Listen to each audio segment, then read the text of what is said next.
Good afternoon, everyone. My name is Ian Mashingaidze. I want to welcome all of you to this edition of Society Talks, which is a multi-stakeholder platform that was created to facilitate conversations between different stakeholders in the Southern Africa region to discuss issues about the development of the continent, of the sub-region, particularly focusing on issues around food security and also considering the multiple challenges that the sector is currently facing because of different crises. You talk of the HIV and AIDS pandemic, you talk of climate change, and of late, we have the added burden of COVID-19. Over the past few weeks, months rather, we have had several conversations with different stakeholders who have an interest in this subject area. Today, we are specifically focusing on conversations with the private sector just to see where do they stand, what are the key issues, what are the opportunities, what are the challenges that the private sector is facing in terms of supporting a coordinated response to this challenge that our sub-region is facing. Also to say that Society Talks is a platform that is convened by the Southern Africa Trust in collaboration with the Graça Machel Trust, as well as the Center in African Philanthropy and Social Investment, which is based at Wits University, as well as the Mandela Institute for Development Studies. I'm hosting this conversation or facilitating this conversation on behalf of the Mandela Institute for Development Studies. On this call, we have a very distinguished panel of two people.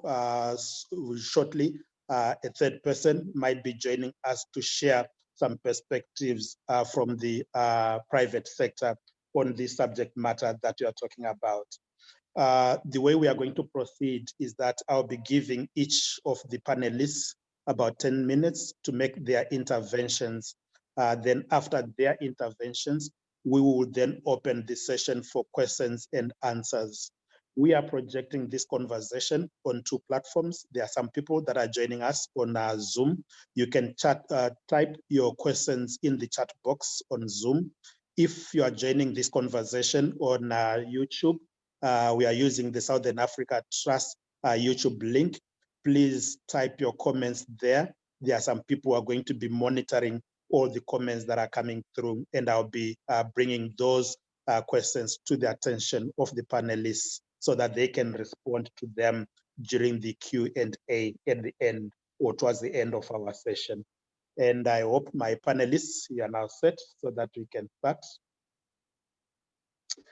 Let me introduce to you Lusanda Ncoliwe, who is a partner at Pricewaterhouse.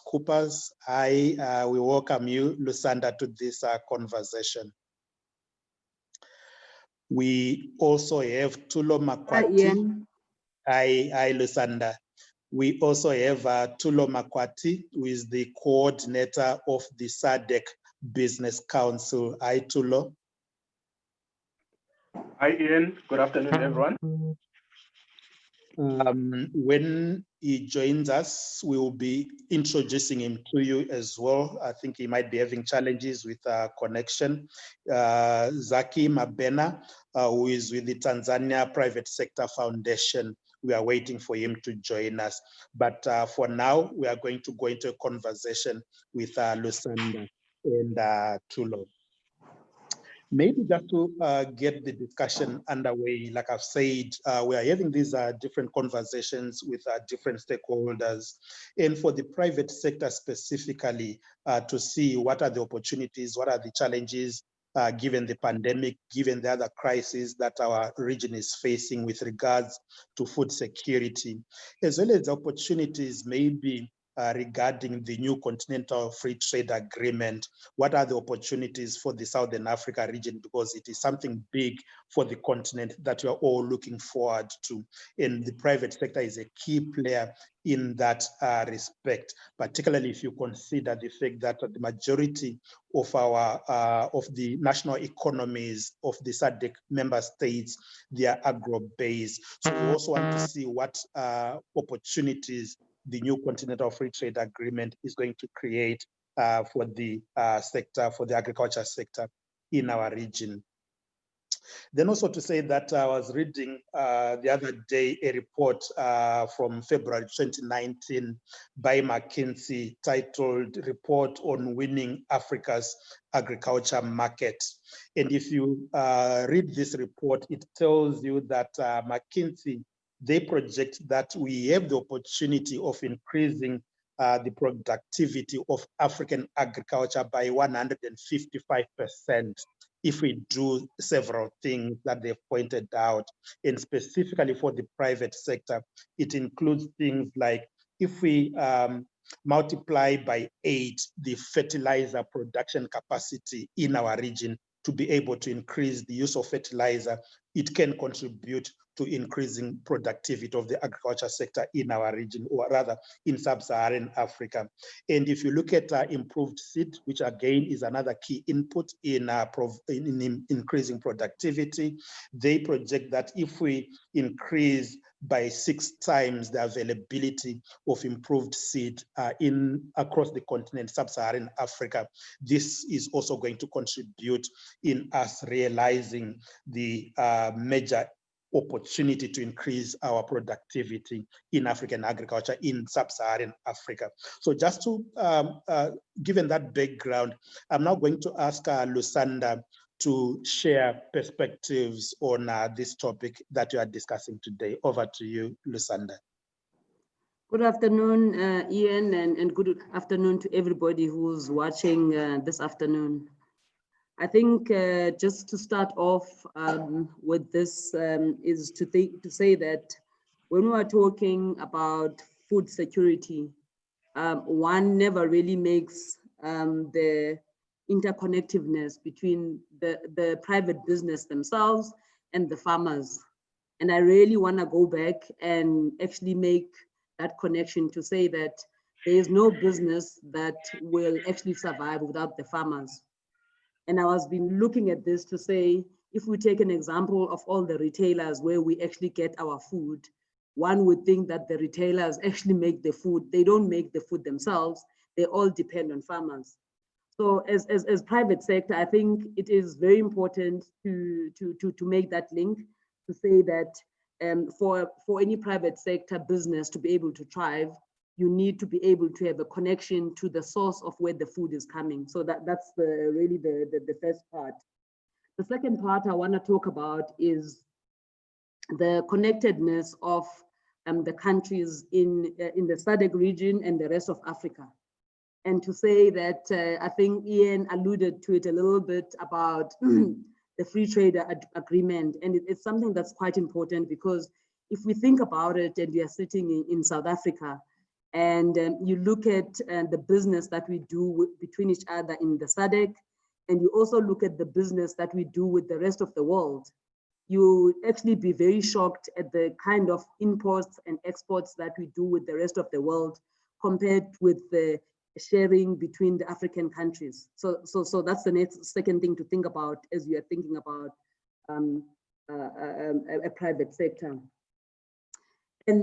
And as I looked at this, and I've been looking at it over a number of years, to say, you will find that sometimes it is easier to export your wine, vegetables, and anything that we do to the UK and all the other areas versus actually sharing them with the SADC countries. And Ian, you raised a very good point about how everybody is looking forward to the free trade agreement.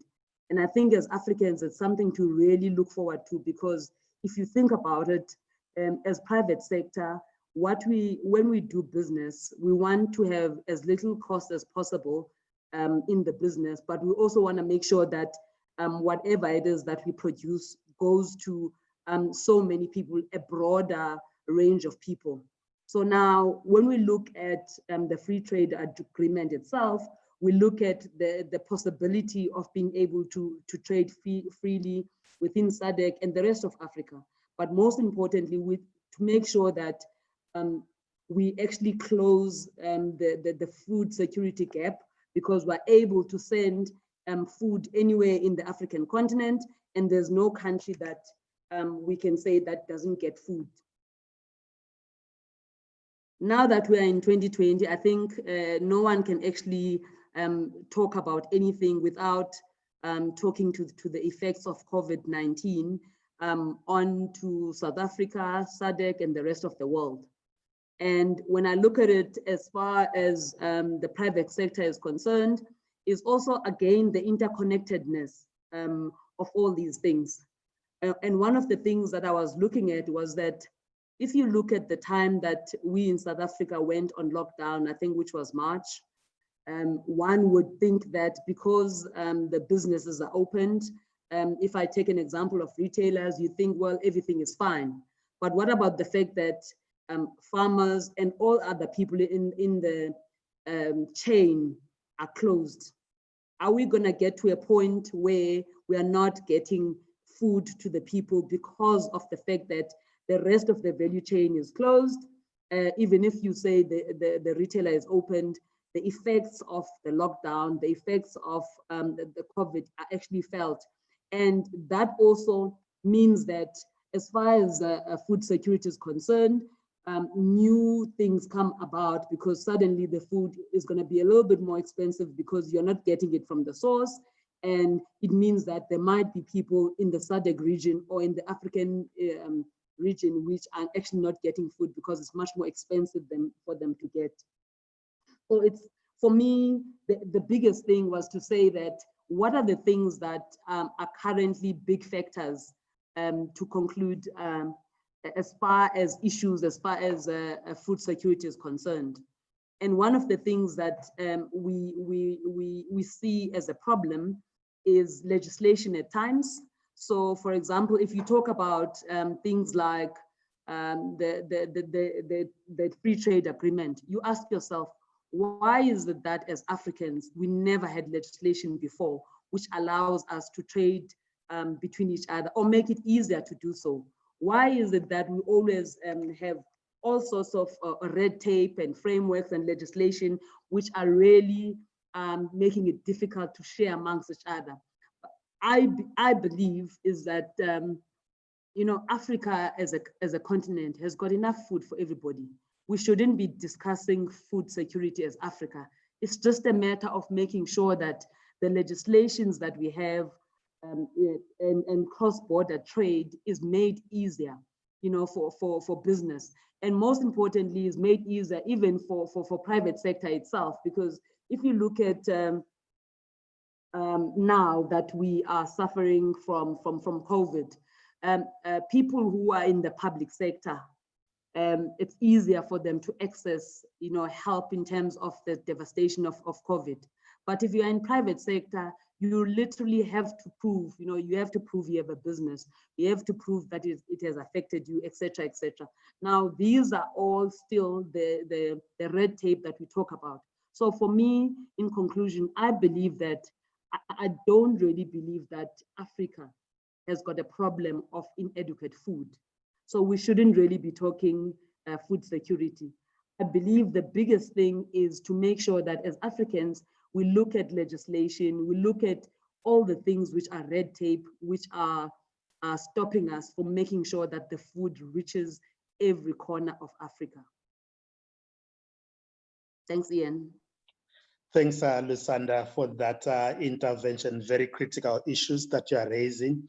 Most importantly, the fact that as a continent, we do have the capacity to be food secure. We don't have any reason why we are not, but that can only happen if we address some of the key challenges that are facing the agriculture sector, including removing all the red tapes. You have talked about the legislative frameworks that hamper, for example, free trade between countries. Maybe that is why as a continent, we are doing more trade overseas than we do amongst ourselves as African countries, including even within the Sardic region.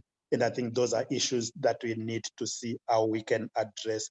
But also a critical issue that you raise, the interconnectedness of the different actors, the different players in the game, the importance of strengthening, for example, the link between the private sector and the farmers who are at the core phase of producing the food that the private sector then comes in terms of processing, distribution, marketing, and all of those issues. Very critical, but also you mentioned in terms of the new Continental Free Trade Agreement, the opportunity that we need to take advantage of as a region in terms of promoting intra-regional trade, but that can only work if we have in place the mechanisms, the frameworks to facilitate that trade. Maybe let me pause there and introduce Zacky, who has been able to join us. We'll come back to Zacky later. But for now, let me call on Tulo Makwati, who is the coordinator for the Sadc Business Council, to share his perspectives on this subject matter. Over to you, Tulo. Thanks, Ian. Good afternoon, everyone. My presentation is basically to start with introducing what the Sadc Business Council is all about. So as an organization, we are quite new in this space.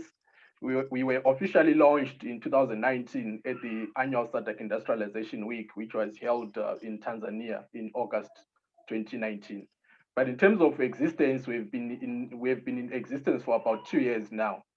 Our membership consists currently of 16 national private sector associations from the 16 SADC countries and 6 regional business organizations with interest in finance, agriculture, mining, and trade facilitation, so to say.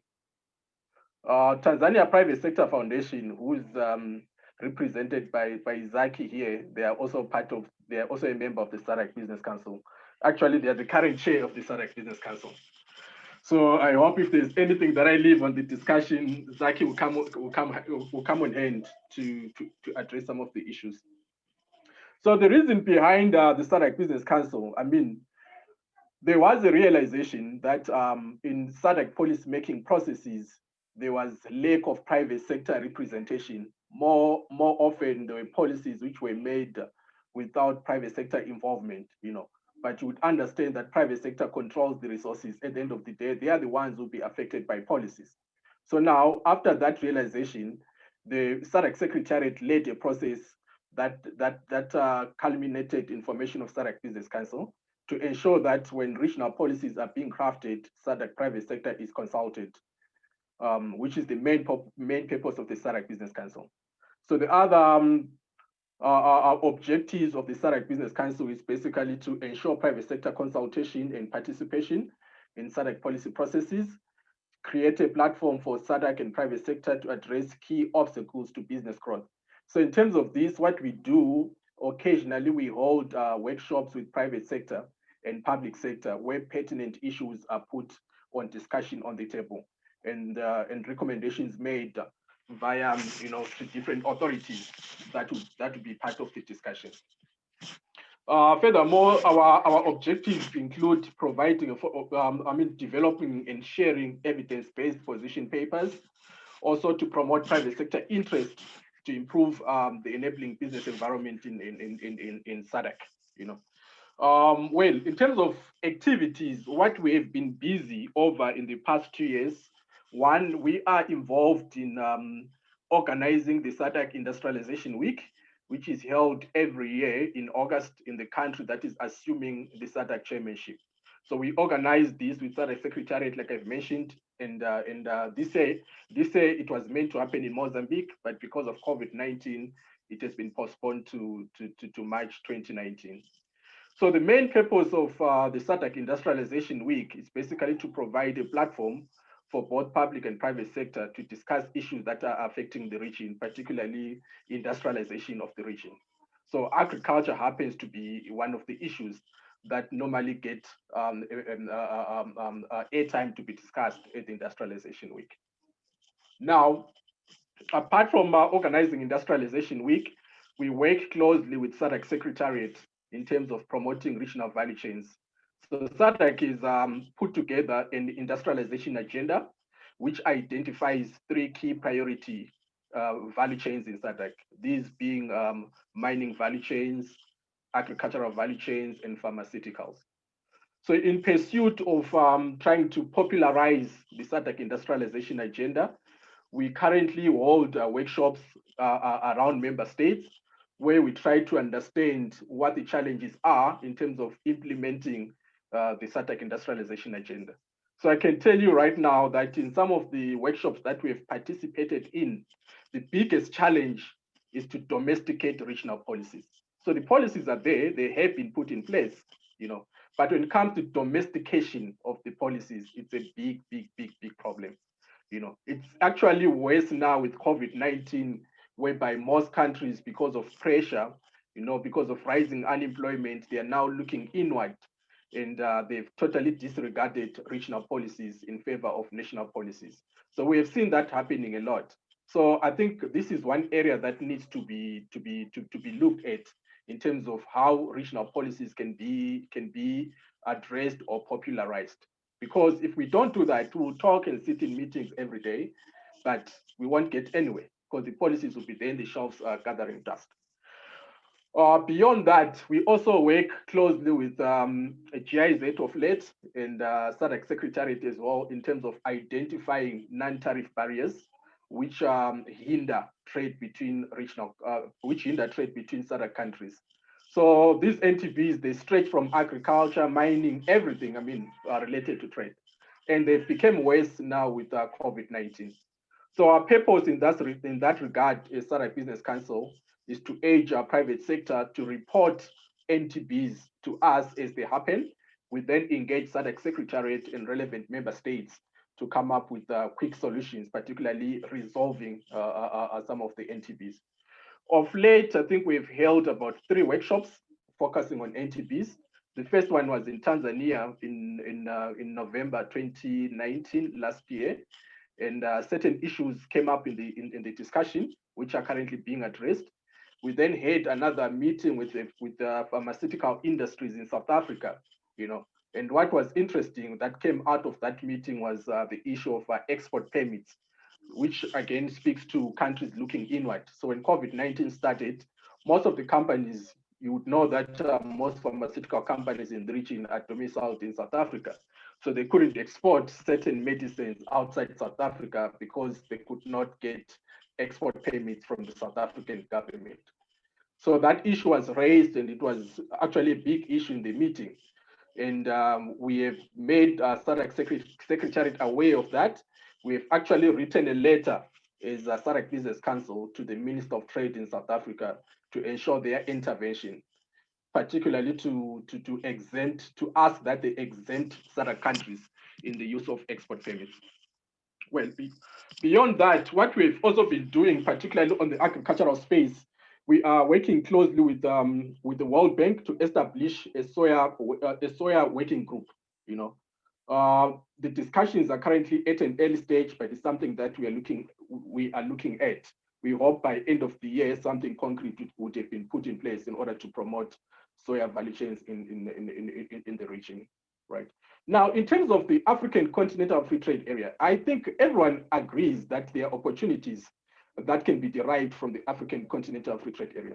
But what we need to be careful about is, are we in a space where every country will benefit from the African Continental Free Trade Area? Right now, we find that most of the countries in the region, we don't have the required infrastructure to move products from one country to another. We don't have enough energy to power industries. We have red tape. Countries are looking inward. Countries are legislating national policies in disregard of regional policies. Are we in a right space to introduce or reap benefits from the African Continental Free Trade Area? I think that's something that we need to unpack first. Furthermore on that, if you do a survey right now, go to private sector and ask them, what are the benefits of the African Continental Free Trade Area? You will get very few responses, to be honest with you. People are talking about it, but in terms of the benefits, really, no one would give you an exact answer to say we stand to benefit in 1, 2, 3, 4, 5 areas. I think we need to do a lot of work in terms of popularizing the African Continental Free Trade Area, its objectives, and particularly how small countries will benefit from the African Continental Free Trade Area. Because from a layman's point of view, the countries that stand to benefit from the agreement are big countries that already have a manufacturing advantage. What about small countries? When you remove tariffs, how are they going to benefit? They are losing income. At the same time, they don't have the competitive advantage to manufacture at the same capacity with bigger countries. So these are conversations I think that we should also be putting on the table, alongside trying to promote a dialogue of saying, how do all countries benefit from the agreement?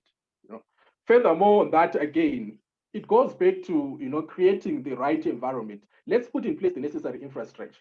Let's put in place everything that will make sure that we depend on each other as African countries, instead of the current situation whereby most of the trade is happening with other continents. We stand to benefit, but let's unpack it. How do we benefit?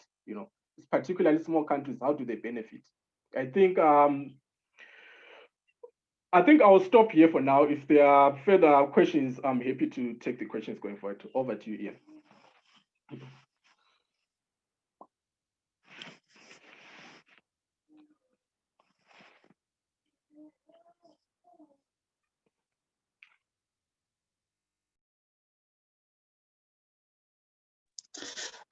Thank you very much, Tulo, for that intervention from the SADC Business Council, which is very, very valuable in terms of giving perspectives from a SADC as well as from a business sector perspective.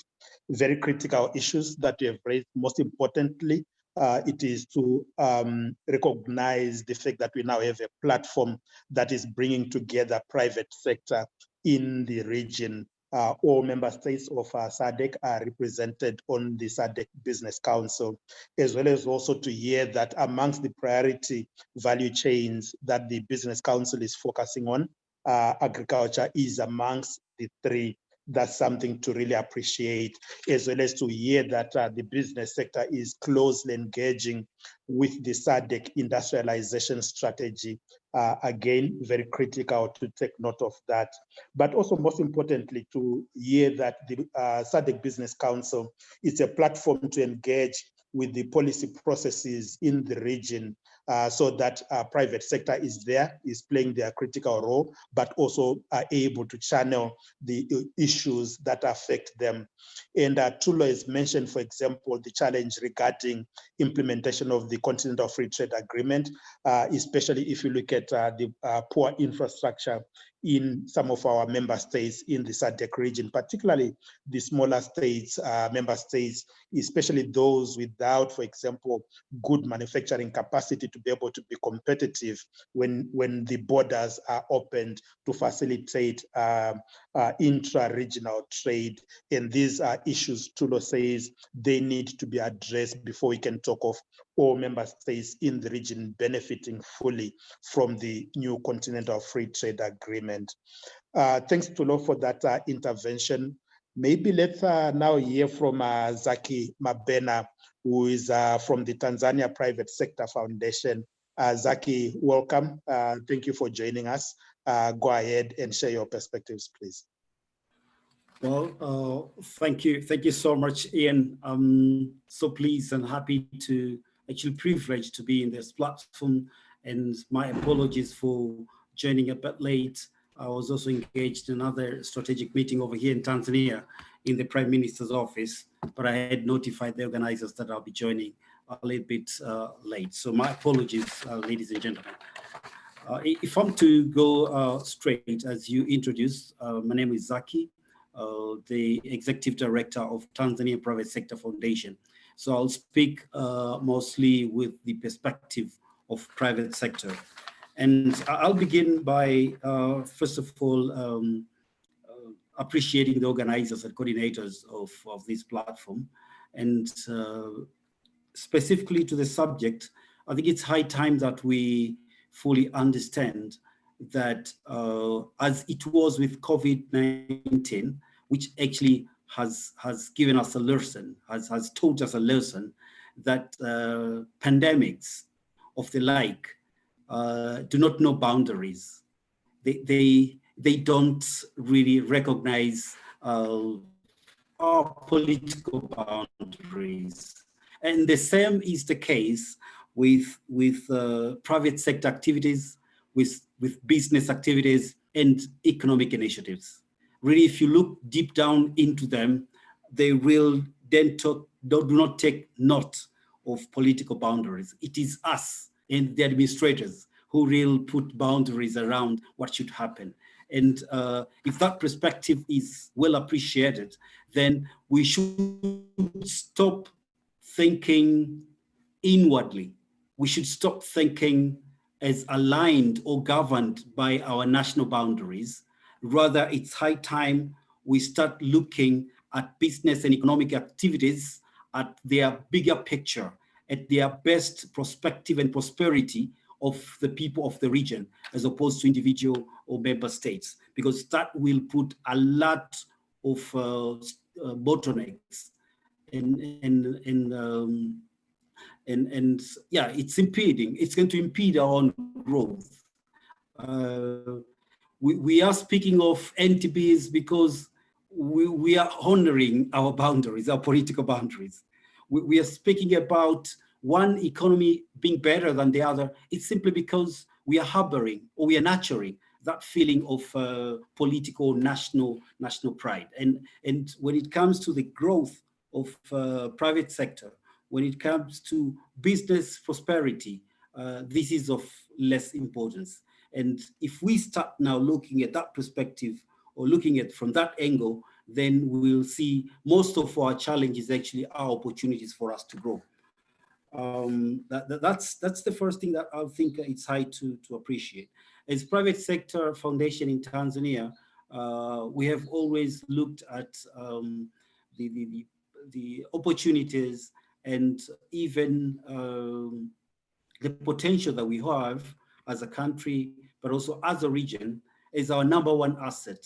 When you speak of 350 people as a block, as economic block, that makes more sense as opposed to a few millions of residents of a particular country.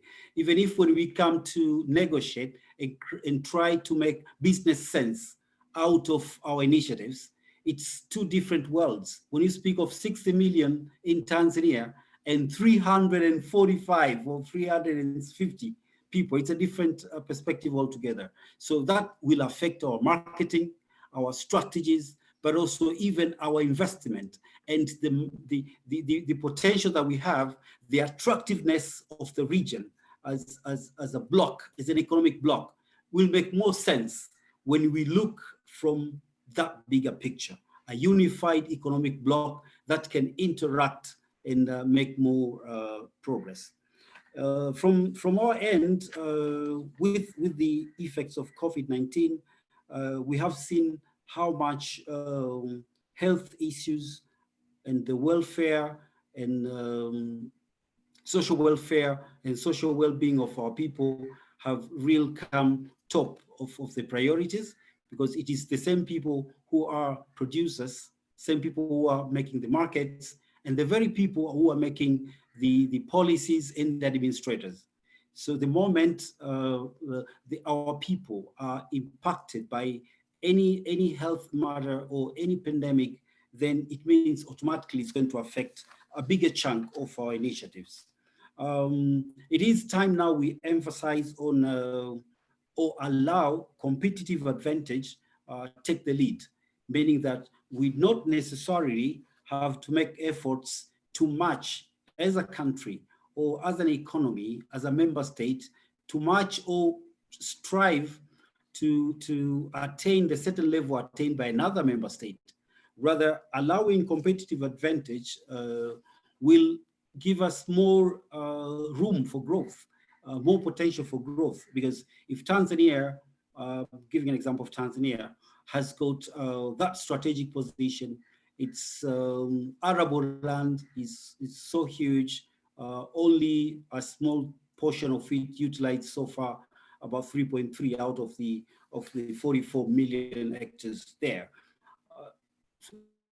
How do we as a region put our strategies, agricultural strategies, taking advantage of land that is sitting in Tanzania, land in Zimbabwe, land in South Africa, so that we see which land or which economy will have much more cost-effective production, and allow this particular economy to be the master or take the lead in that particular industry.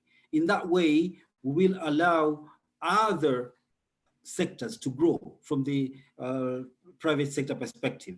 So if we identify one member state as being good in getting industrialization ahead, then let's provide that opportunity, that ground for that particular economy to take the lead, while others invest in the areas where we have mastery on, or we have comparative advantage on. In this way, we will develop as a block.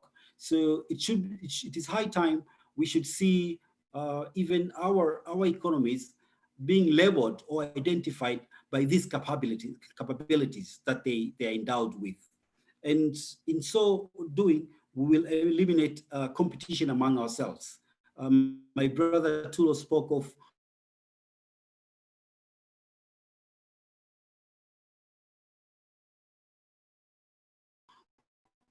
we are speaking, everybody is looking inward, and especially during the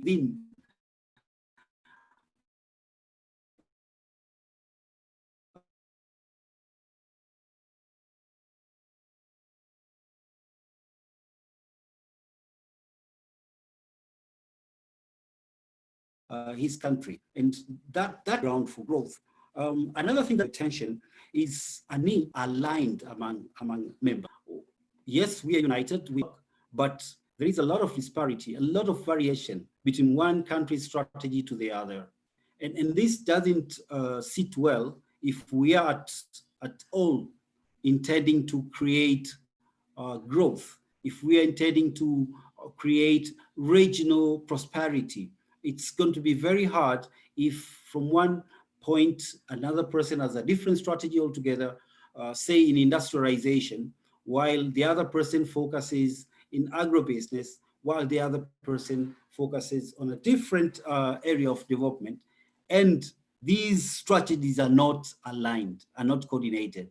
We should be complementing each other. And that way we will make ourselves as a strong block. And strategies will tell you, much as we are trying to win the bread for our individual states, but our people, as I mentioned before, our people, our economies, our businesses really do not recognize these boundaries, these borders that we are putting. It is, the food is needed in Zimbabwe, food is needed in Tanzania, food is needed in South Africa. We all need food. We all aspire for growth. We all are aspiring for industrialization. So if our efforts are aligned and have a common understanding and goal, we are more likely to achieve what we are trying to get. But in line with that, together with the alignment of our strategies, and I should be very thankful for SADC putting up the protocol plus the strategies in place. That was inaugurated in Tanzania, which is quite useful. Now, when such protocols are put in place, it is now the role of member states to make sure that the same move, the same spirit that was agreed and signed upon in a particular event or particular point of life is now aligned and implemented in the same spirit, same speed, and even same ownership. I mean, it's no point having such serious protocols and agreements signed And when we go back to our member states, or we go back to our homes, we keep them aside and start doing something else, because then we are limiting our own growth, or even making it, slackening it, or even delaying our own success in that sense. So I will still insist on that. But also it's very important now to actually start operating or working in different sectors that we have earmarked, with an idea of linking one sector to the other. It's been clearly proved that there's more success when these sectors are linked. I'll give an example of agribusiness when linked to industrialization, to manufacturing, to food processing, but also to trade as an aspect. When these three blocks are linked, it is easier to attain the goal. So driving from what the market needs, what are the capabilities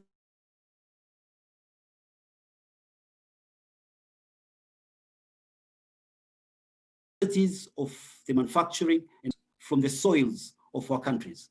When all these are interlinked and the alignment is there, it's very easy to have one strategy that will bring growth, and we can even measure our own growth. So it's important that we have this spirit or this strategy of linking different sectors. We've started in Tanzania, and you might see a lot of linkage between the concept of industrialization, but agriculture, and now from next year, we are going into export-led economy.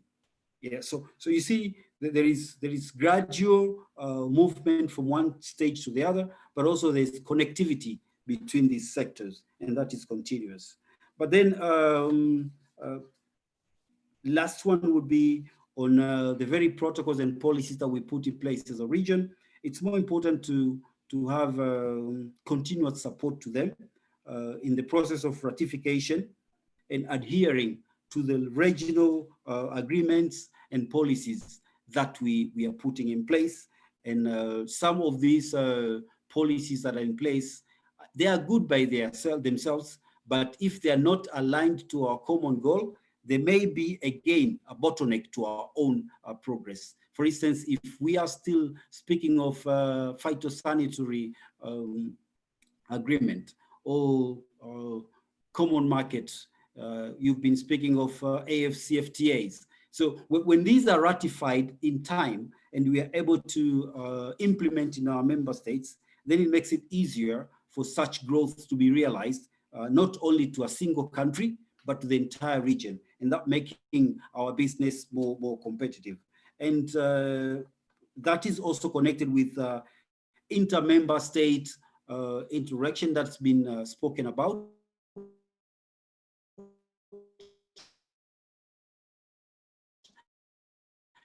The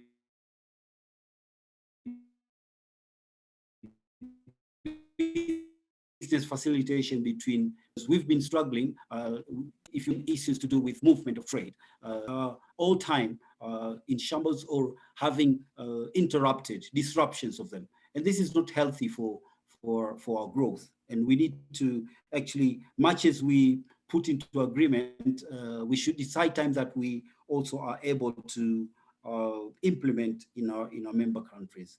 I believe there are quite a number of potential. We as a group, we stand a bigger chance of growth. And even when we negotiate and trade with other economic blocs, we'll be more successful united as opposed to disunited or disjointed. And I wish I should pause for the time being here and submit my opinion. Thank you very much, Ian. Thank you very much, Zacky, for that intervention. When he was rounding up his intervention, Tulo mentioned the challenge that we have in terms, as a region rather, in terms of realizing the benefits from the new Continental Free Trade Agreement. If we look at the fact that we don't have similar level of development between the SADC member states. We have the big countries, the small countries, large economies, small economies, And that is definitely going to present challenges, particularly if you then also look at the infrastructure development as well as even capacity within the region. It's not homogeneous. So he presented that as a challenge that is going to affect us. Now, Zacky, in his intervention, is possibly, I think, come up with the answer, where he's saying that we can only be able to address some of these challenges if we take a united front to address these issues that our region is confronted with. We need to look beyond our national borders and think as a region. That is the only way we can be able to harness, particularly if you look at the great potential, immense latent potential that our region is sitting on. Some of it, if not even most of it, currently untapped. If you look at agriculture potential, the amount of land that has not been brought under cultivation, you talk of in Tanzania, in countries like Zambia, for example. So we can only succeed as the SADC region if we think regional and put aside our national pride and not let it override our regional solidarity or override regional integration. And also Zacky proposed that we need to look at the comparative advantages of our different national economies, get countries or economies to begin to focus or to specialize on several things, not compete against one another. It's the only way we can harness the potential that we are sitting on as a region. He says, let's complement with each other. Let's complement one another. Let's not compete against one another, if I can put it in my own words. So those are issues we need to address, as well as the importance of intersectoral linkages. We should not talk about private sector as if it is existing in a vacuum. We should not talk about the agriculture sector, the farmers, as if they are existing in a vacuum. How can we strengthen linkages between the sectors, be it production, manufacturing, trade, all of those issues? Infrastructure also very critical. How can we make sure that there are intersectoral linkages? It is the only way we can be able to progress as a region. And finally, he says, we can only be able to compete in terms, or rather get the benefits from trading with other regional blocs only if we are united as the SADC region. I guess these are all issues that we'll need to take note of as we continue this discussion, as well as this engagement. Right, we have heard from all our three speakers. They've shared various perspectives that I believe are adding value to this conversation that we are having. We now want to open the session to for questions that our participants might want to share or to ask. Our panelists will be able to get them to respond to whatever issues. I've been trying to follow the conversations, the chats. I've not been able to pick any specific ones. I don't know, Letu, Christabel, if you have picked up any, just come in and share what questions have come through so that we can continue the conversation.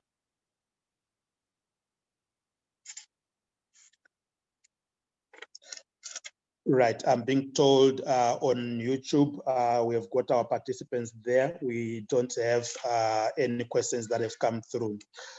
Maybe Zacky, as we wait to see if there are any questions coming in. I know about the SAGOT, you were talking about the need for intersectoral linkages. If you can speak a bit to the SAGOT initiative, the Southern Agriculture Growth Corridor, I think if I remember well, I thought that was a very good initiative that was looking at a holistic approach in terms of tapping the potential in the southern part of Tanzania around the Tazara railway line, the highway that we already have there, to make sure that electricity is made available, to make sure that cold storage is made available at strategic points along that growth corridor. And this is something that we need to take beyond one country to begin to provide the linkages, because we do have a lot of growth corridors. You talk of the Beira corridor linking Zimbabwe, Mozambique, you talk of the corridor, I'm trying to remember the name, that's linking South Africa to the Maputo port, for example. So we do have a lot of these connectivities within the region.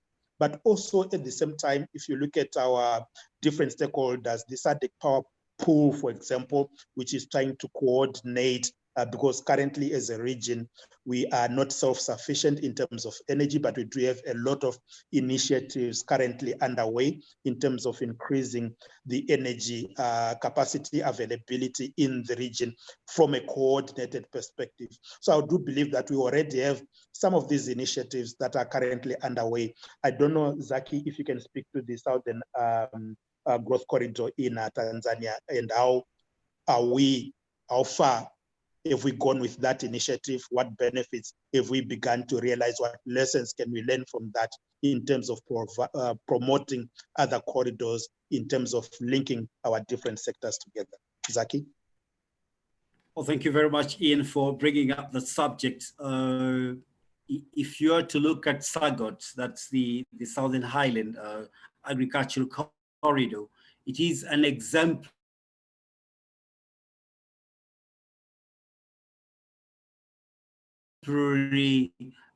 initiative really in our country. It has actually taken advantage of the infrastructure that is there, but also connectivity of the regions and the potential that the soil or the land in that space could support, and the population that is along that line. You mentioned the highway, but also there's a railway line that is passing through some region, heading all the way to Zambia.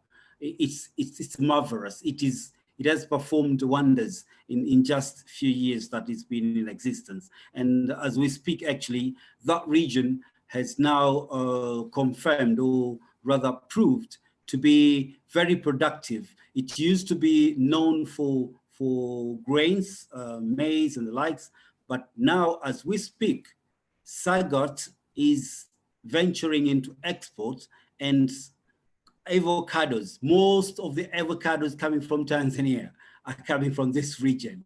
So it's taking the lead. It's actually interacting. It's very impressive. It has actually brought the attention of even members from the Eastern African community, people all the way from Kenya, drive or gather produce from the SAGOT region. So it's really come out as an outstanding commercial farming corridor that has convinced us that we are actually in the making of the central corridor that will now take advantage of the SGR railway line that's coming up, but also the already connectivity of the regions. So it's quite productive, and has been very, very impressive that SAGOT it was a pilot project, but it has proved to be a strategy that can work, especially when we intend to create linkage between markets, areas where produce are being cultivated, between markets and source of produce, but also between industries and the source of raw materials. We've seen during the SAGOT development time, we've seen many industries being open in that line of SAGOT. So food processing, as we speak, even in Njombe, you'll find Njombe it's in the south, in the SAGOT line. You have now, you can now see food processing plants being built. People are adding value in produce from that area. So it's such a strategy that can work. And I believe if we extend such corridors, even beyond the national boundaries, we'll be even more productive. And thank you for bringing that up. It's one of the success story of the corridors that we can make. Thank you. Thank you, Zacky. We have a question that has come through. We are in the fourth industrial revolution era. The question is, to what extent is the private sector using digital transformation to propel the development of the region? I don't know, Lusanda, Tulo, is any one of you up for this one? Yeah, from my side, Ian, I think having COVID come about has actually accelerated our activities as far as 4IR. As I speak to you today, the last time I actually set foot in my office was in March 2020. And there are technologies which we were very reluctant to use, but we were forced to use them because of COVID. And I think these things can actually be done in all areas. But I think in private sector, we were forced to think on our feet. We're forced to find new ways of doing things. And in the midst of this time, we're able to find more efficient ways in which we do things.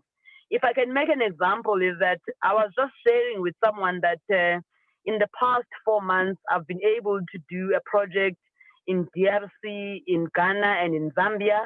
And under normal circumstances, we actually usually book flights and we go to these places. But this time, because we're all on lockdown, we didn't go anywhere.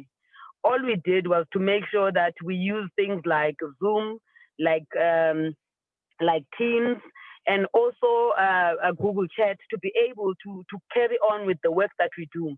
We even have projects where we were forced to start collaborating, and we call it blended teams. So what we do when we work with blended teams is that we divide the work into physical work and non-physical work.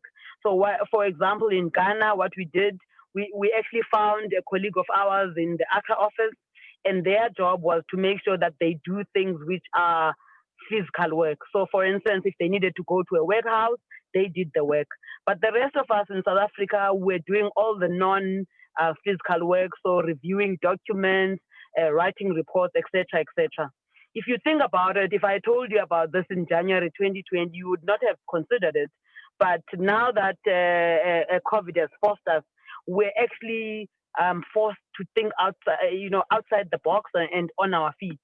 And I think it's a lesson from all of us in the SADC region and the rest of Africa to say, find ways in which you can collaborate, find ways in which you can blend skills, find ways in which we can work together.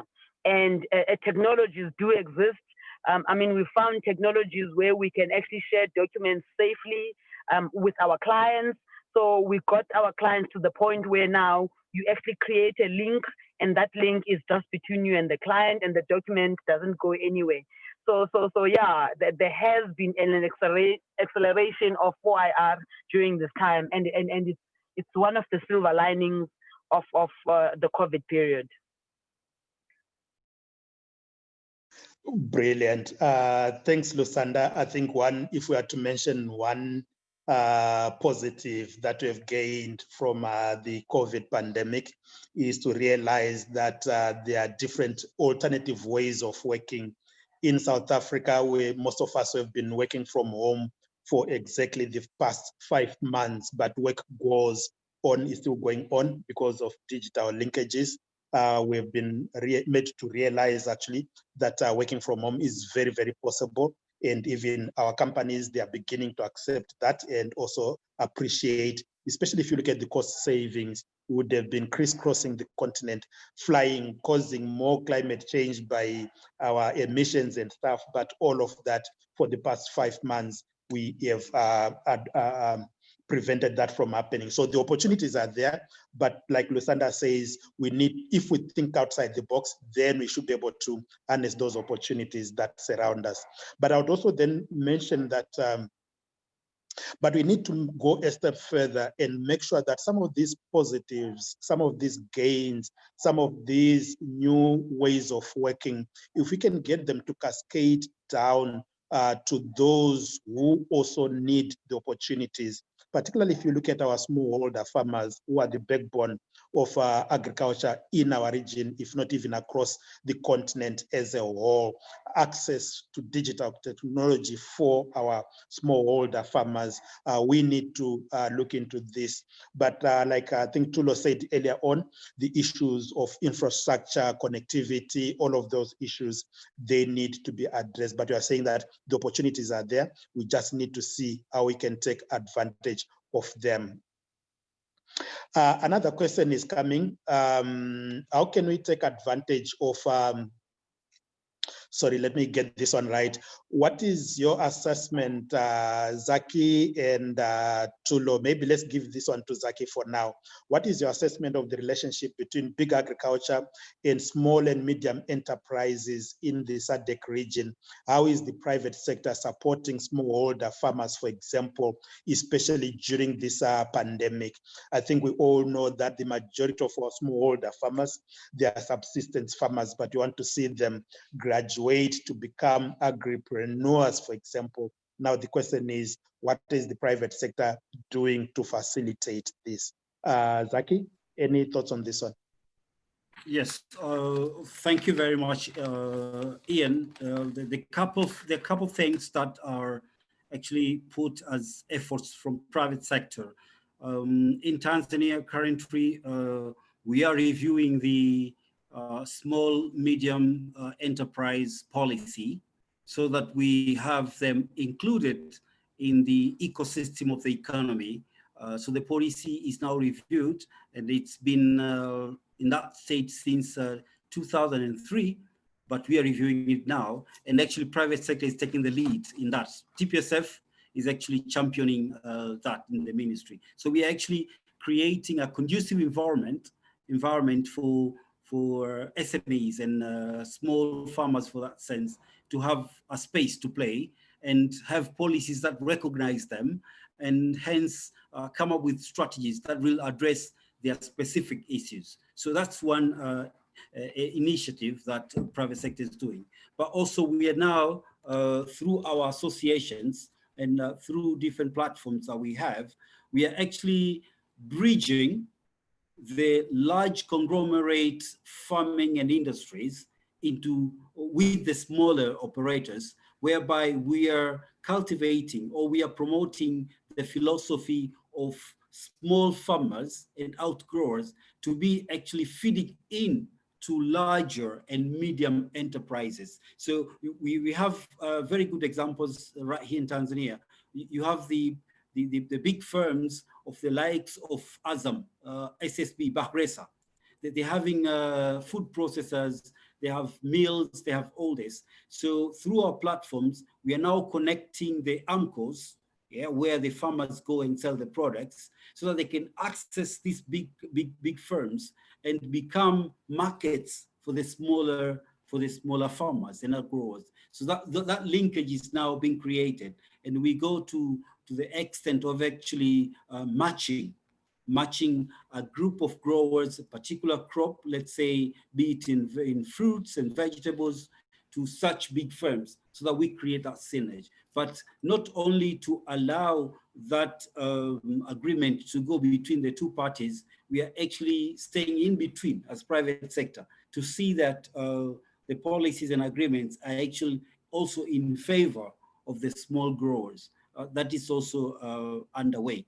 We are also creating an environment whereby financing of these growers is also discussed. It's only recent that commercial banks, as well as agricultural and development and investment banks, have started putting windows for small-scale growers and agriculturers, and that didn't come naturally. It's not organic. It is a number of conversations that we've done, and a number of intervention of private sector that has been done, that has been ongoing, to be able to justify that, look here, even the smaller growers really have a stake in the economic growth. But that's only one area of financing, but also when it comes to training, providing them training, we have a number of private sector organizations, PSOs, which are specifically dedicated to farming, to agriculture activities. And they've been offering training and plus support whenever needed. So we are creating space for them, first of all, to be recognized, but also to be able to formalize their operations. We are even advocating for farming implement to be zero rated when it comes to tax, so that when they are utilized, or we are directed to the small farmers, they are affordable, but also ensuring that markets are also in place. So there are a number of initiatives that private sector is putting in place just to make sure that they are able to upgrade, actually not remain as small as they are. Thank you, Ian. Excellent. Thank you very much, Zacky, for those practical examples, how you are connecting big business, big conglomerates, even with our smallholder farmers, the issue of outgrowers. I know the sugar industry in Tanzania, in countries like Zimbabwe, in Mozambique, in South Africa, Swaziland, and so forth. Big role that our smallholder farmers are playing in terms of through the relationships that they have with the big sugar producing companies. That's something that we need to learn from, as well as to see how we can use those lessons for other value chains as well, particularly if you are looking at our cash crops across the region. Tulo, if I can ask you to come in to add to what Zacky has said. Earlier on, Zacky talked about the importance of intersectoral linkages, and Zacky has just given us examples of linkages between private sector and the agriculture sector. From your perspective, Tulo, which other sectors are you actively coordinating with as the SADC Business Council beyond just the amongst yourselves as the private sector, as well as the examples Zacky has given us from the agriculture sector? Because Zacky said we need an intersectoral approach linking the different sectors together. So Tulo, over to you. Thanks, Ian. So maybe just to give a short context to what is similar to what you are asking about. So we have what we call the SADC Pharmaceutical Working Group that we've put together as SADC Business Council and NEPAD Business Foundation. So what this pharmaceutical working group is all about, it's a working group of pharmaceutical companies, stakeholders, participants, anyone with interest in the pharmaceutical industry. And the idea behind the pharmaceutical working group is to, harmonize medicine registration processes. So what happens is, as a pharmaceutical company, when you invent a new medicine or when you want to market your new medicine in the SADC region, you have to register your medicine individually in all the 16 SADC countries. So what we are trying to achieve now with the working group is that we want to promote harmonization of medicine registration policies in the region, such that if you register your medicine in South Africa, for example, you are no longer required to register it anywhere in any of the SADC countries. So you can just market it. So one registration is enough to cover all the 16 SADC countries. So we are working quite closely with SADC Secretariat in that regard, and WHO and the Medicine Control Authority of Zimbabwe, who are the coordinators of the Zazibona program. It's called the Zazibona program because it started with 5 countries: Zambia, Zimbabwe, Botswana, and Namibia. But now it has been endorsed by all the 16 SADC countries, basically to harmonize medicine registration policies. Apart from that, what we are trying to achieve also as the pharmaceutical working group is to promote research and development of pharmaceutical products into the region, basically identifying what the issues are, the challenges, particularly at the moment, and also urging public sector to improve the investment in R&D, because when you look at the research tells you that developing countries are spending less than 1% of their GDP on research and development. Yet it explains why, as developing countries, we are lagging behind in terms of research and development. So that's what we are trying to achieve, promoting research and development, also trying to promote the region, as a place for clinical trials, promote the SADC region as a place of clinical trials. And last, to identify the non-tariff barriers that are affecting the pharmaceutical industry. So those are some of the objectives that we intend to address as the SADC Pharmaceutical Working Group. Further to that, we also in the process of trying to set up a working group that addresses cross-border trade and logistics. So we had a meeting last week where some of the issues affecting cross-border traders were discussed. And what was agreed in that meeting was that we have a follow-up working group meeting where a proper working plan will be put in place, and the working plan would identify the priority issues that needs to be addressed. So this is not a South African initiative, it's a regional initiative. So when we talk about barriers, what are the barriers that affect most of the SADC countries, not just one country, you know? So we have agreed to have a follow-up meeting probably in the coming few weeks to really sit down and come up with a proper working plan, identify what the issues are, identify what the resources are, and identify the major participants in the working group. The whole idea basically is to try to promote trade within Africa, within SADC countries, promote regional integration, you know, which feeds again to the SADC industrialization agenda, which also feeds into the African Continental Free Trade Area Agreement. Because the only way to improve trade is to identify all these issues that are stopping us from trading from each other. So yeah, so those are some of the activities that we are busy with currently. Thank you. Thanks, Tulo. A quick one that has just come in as well. Let me direct this one to you as well. Are there any initiatives by the SADC Business Council to support the private sector, which has been, in terms of rather the impact of COVID-19? We all know that no sector has been left untouched by the pandemic. Now the question is, do you have any specific initiatives by the SADC Business Council to support the recovery by the private sector from the impact of the pandemic? I think the honest answer is no, but maybe just to say with, in terms of PPE, the protective personal equipment, so we have been working closely with GIZ. So GIZ has put together a facility where they're trying to promote and fund small businesses that are producing PPE material in the region. So what we've done in that regard, we have reached out and asked all the small participants, all small players in the SMME industry in the region to apply for funding from GIZ. If I'm not mistaken, the funding starts from 0 to up to 100,000 euros, and it's open to different aspects of PPE material. It's still ongoing. So I would urge private sector, particularly small players in the pharmaceutical industry, to take advantage of this initiative. It's something that can really, help them, particularly during this period of COVID-19. Okay, I think it would be interesting if the SADC Business Council, through your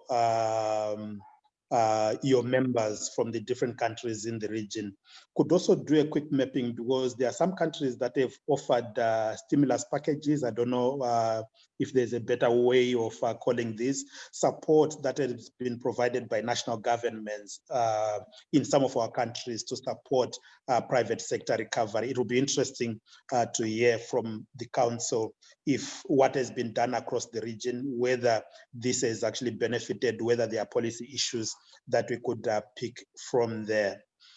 Let me move to Lusanda. Another question was, especially if you look at our smallholder farmers, technology is still lagging way behind.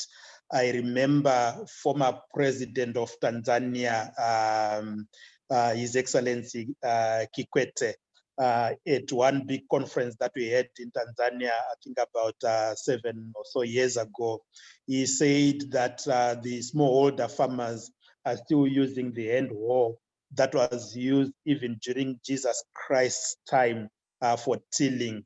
We are 2 centuries ahead. Sorry, this is the 20th century, and still we are using that same technology by the majority of our smallholder farmers.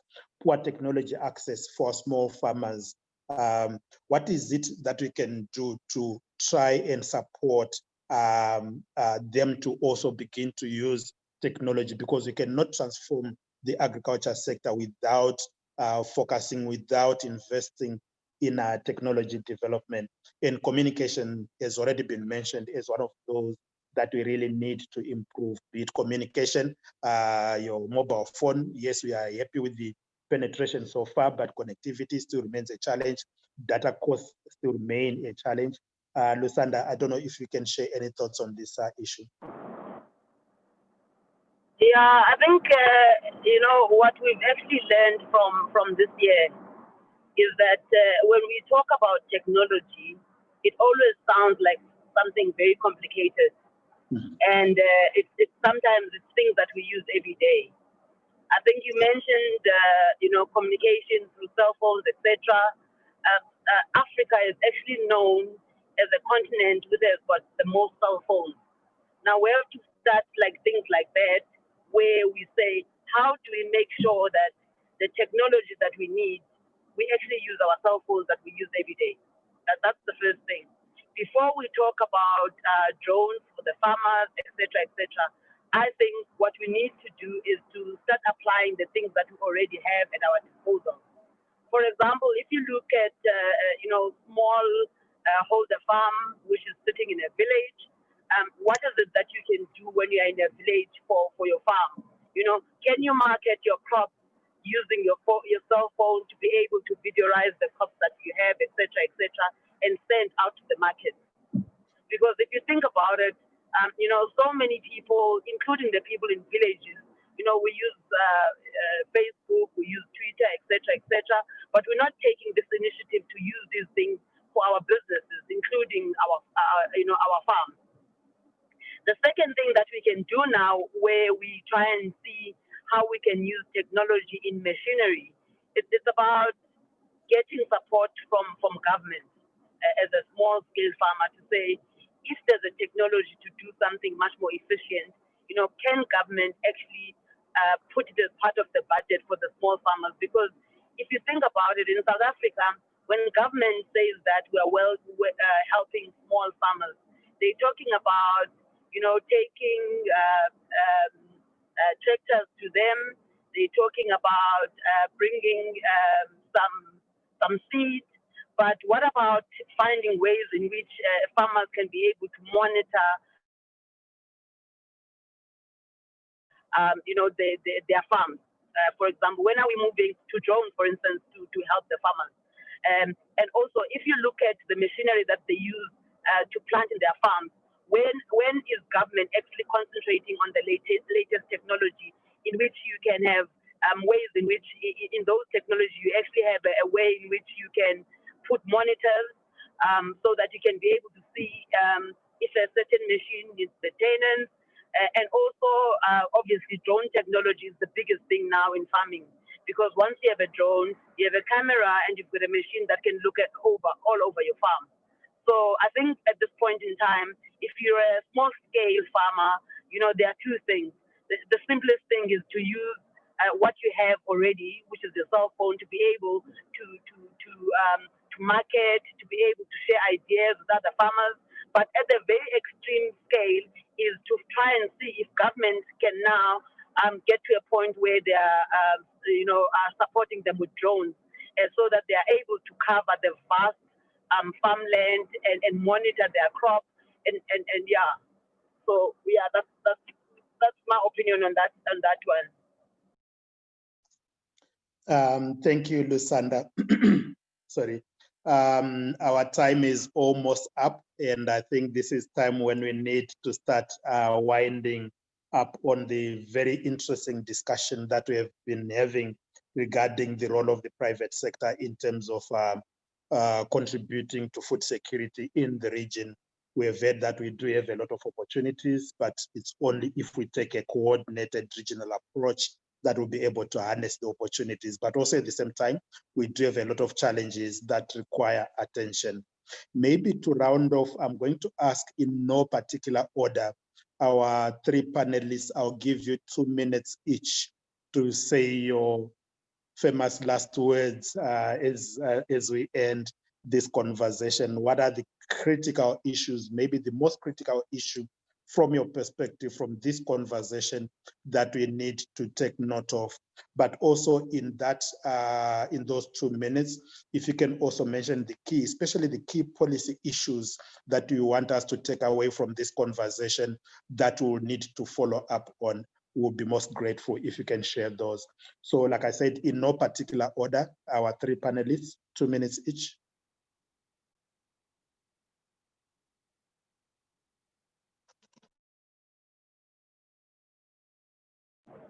I thought it was Africa, and we'll say gentlemen first, but I guess we can also apply ladies first.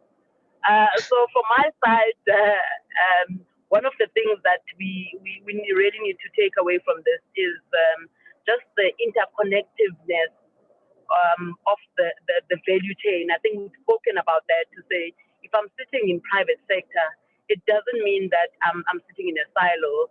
I actually need to have farmers producing enough for me to be able to sell, whether it's the food that I process, whether it's food that I eat, but just understanding how interconnected the whole value chain is, from where the product starts, from the base of the product to when the product actually reaches the consumer.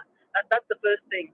The other part that it was quite clear here was the interconnectiveness of the countries, not just SADC countries, but African countries, and how we can make sure that we work together as these countries to make sure that food security is something that we don't discuss anymore in Africa.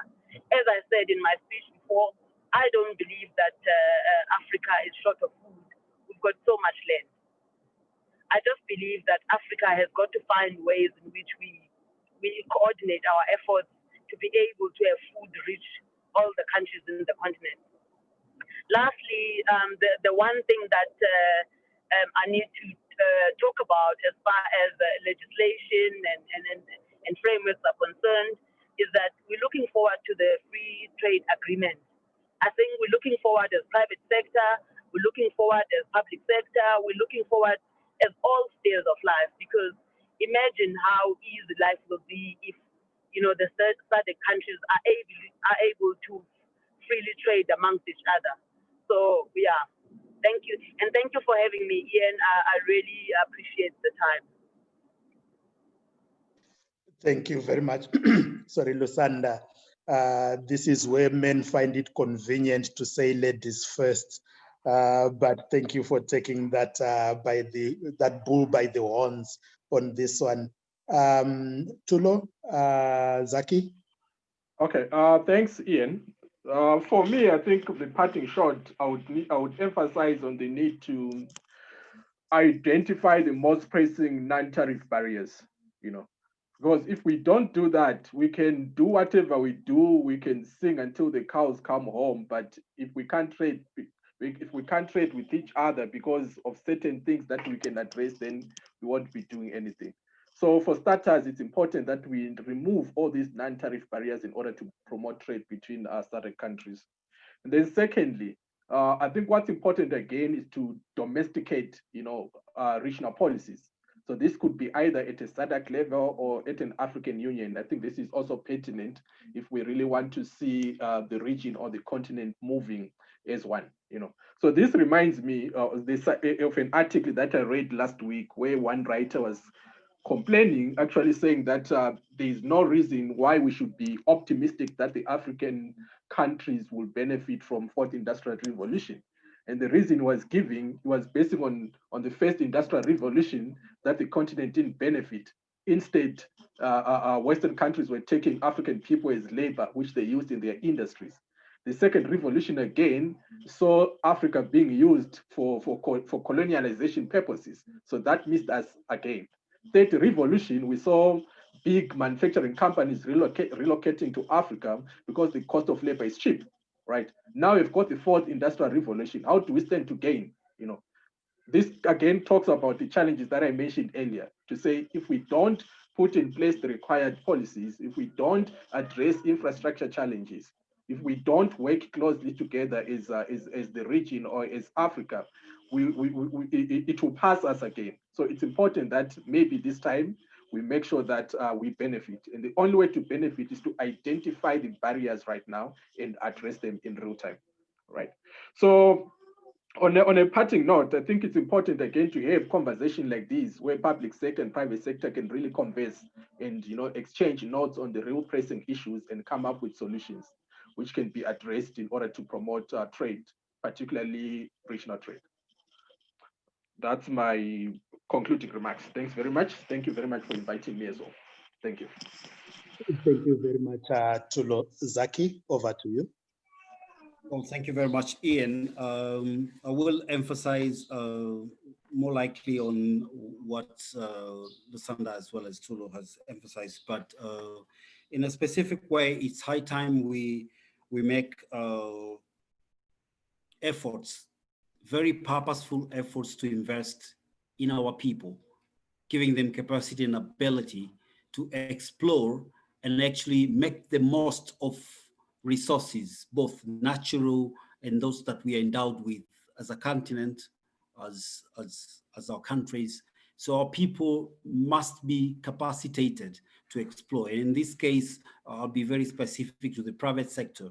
Private sector should really be allowed and given that space to exercise its mandate as the major employer, the leading generator of revenue, but also where the driver of socio-economic development of the continent. So it's high time private sector, of course, proactively take up that role, but the other party, which is now the link between us and the public sector, to recognize what private sector can do, and hence giving that potential, the possibility of realization. So that's one.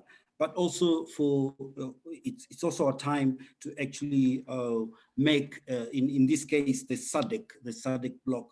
It's high time we make the concepts, protocols, and strategies more relevant to the people at all levels, to the grassroots, so that they may make sense to them, be relevant to their day-to-day lives.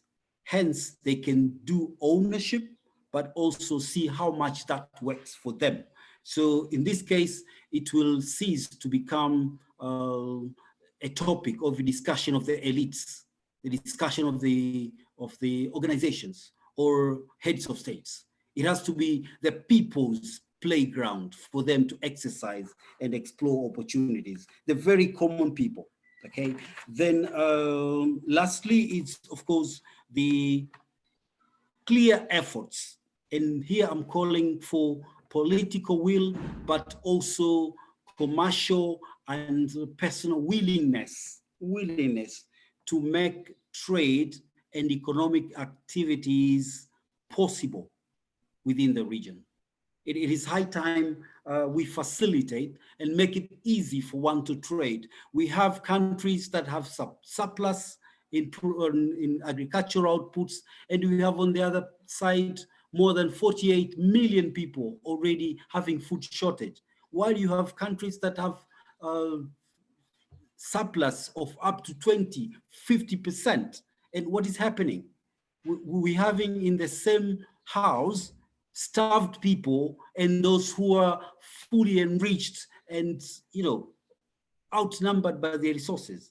This should not be the case. So it is high time we have our countries, but also our heads of states, and even the systems and procedures allowing such exchange of resources for us to benefit.